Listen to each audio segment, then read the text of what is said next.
So, I'm so excited right here in the IE. I love this bar and grill. Why Rancho Cucamonga?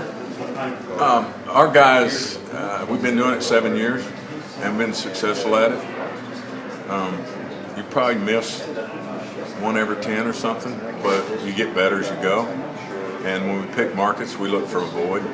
So I don't see these things going into Birmingham because it's Southern food and you can eat better. You can eat the greatest Southern food in the world there. So we look at 2 or 3 criteria. How many live country band bars are available? Do they have this kind of food in abundant supply? Things like that. And we just try to fill the void. Can the military get to us because we try to take care of the boys and girls that serve our country? So it just has to fill a void. And this was one of them that came back with high rating.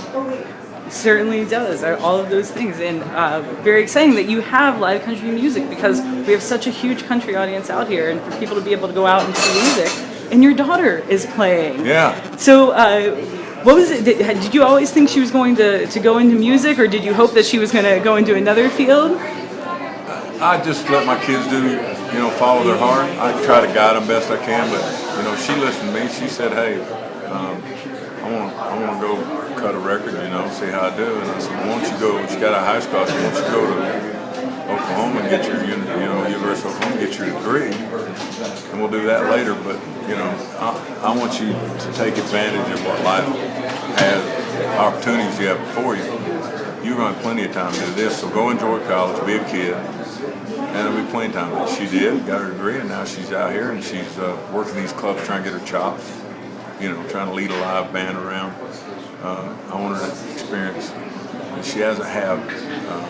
She just went to school all her life as a kid, and so I want her to. By the time she was in college, when I was that age, I was working 5 nights a week at the bar, and that was my college, and I was having to learn on the fly. She needs that stage time, and so that's what we gave her here, and she made a pretty good run out here, and she did really well. So I know she's got that covered. Now we can go on to the next step. We've got her album cut, so now we'll start working on some showcases to the media and stuff, and get ready for put a single out on it. That's great. That's really fantastic. The way, and you can be her guide as well, not just dad, but also helping with the career. I love it. Yeah.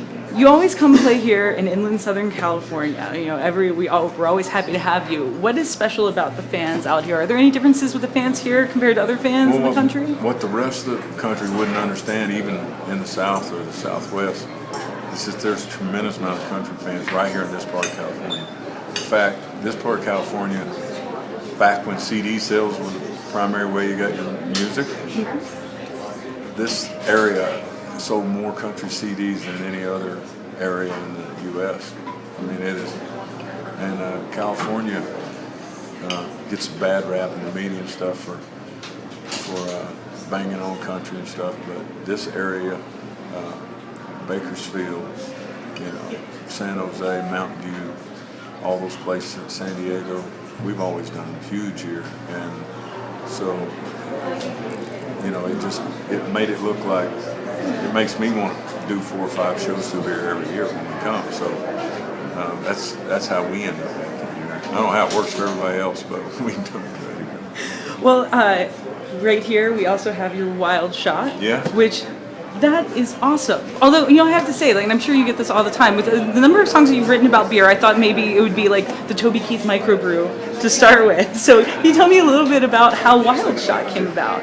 Well, when we got to about our 10th bar, it was like, you need some signature drink in here. We don't have like a signature drink that everybody can come in and drink. And they said, well, so I started dealing with I got a buddy, Sammy Hagar, who's got the tequila. And he kept, he's like, now don't you be cutting in on my tequila business now, I said, I ain't, so I tried to do whiskey. Turns out all the whiskey has to be aged and it's all spoken for.